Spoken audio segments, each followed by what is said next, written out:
fermées ou les œuvres disparues, elle s'est surtout inquiétée des gens, pas les spectateurs, pas le public, mais les gens qui sont là tous les jours au musée, qu'on oublie la plupart du temps parce qu'ils m'excuseront l'expression, ils font presque partie des meubles, voire des peintures.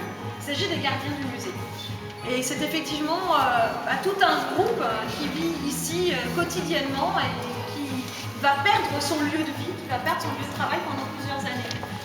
Linda a été particulièrement touchée à cette idée et elle a voulu en fait rentrer en contact avec les gardiens du musée.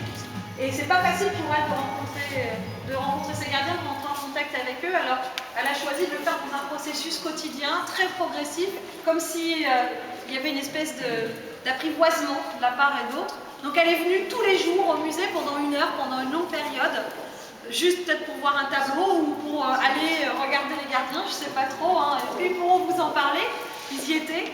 Et ce processus, il a malheureusement été interrompu au milieu de l'année puisqu'elle a dû partir pour Düsseldorf pour ses études. Et elle a décidé quand même de poursuivre son projet, mais d'une autre façon. Et cette fois-ci, ça a pris une forme épistolaire, donc elle a poursuivi avec une correspondance. Elle a écrit tous les jours. Et je suis témoin parce que moi j'y étais, et effectivement, tous les jours on avait une lettre de Linda qui arrivait au musée avec une enveloppe timbrée pour un retour.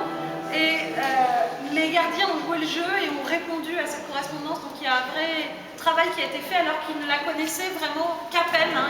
Elle ne leur a jamais parlé le temps où elle venait au musée. Et là, tout à coup, elle s'est mise à écrire sa vie et les gardiens répondaient en fonction de l'inspiration du jour.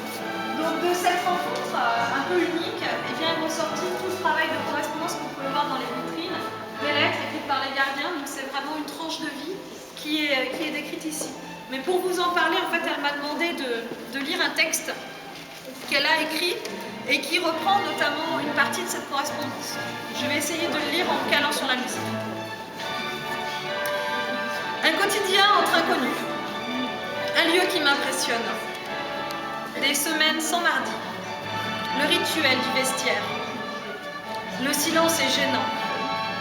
Il faisait déjà nuit, parfois, lorsque je sortais. Le samedi, c'est la mort. Notre fuite en Égypte. Vous aviez si froid. Peut-être vous vous demandiez pourquoi je venais. Il y avait le film de Clossu. Je me perdais toujours. Vous aimiez vous asseoir près du clair-obscur. Je vous trouve super patient. La boîte aux lettres de la gare est relevée à 23h. Quelle aubaine! J'ai voulu vous faire une surprise. La joie des retrouvailles. Bonne retraite à vous deux. Nous, c'est le doute. Ai-je été suffisamment envahissante? Coincée dans le métro. J'espère que vous allez bien.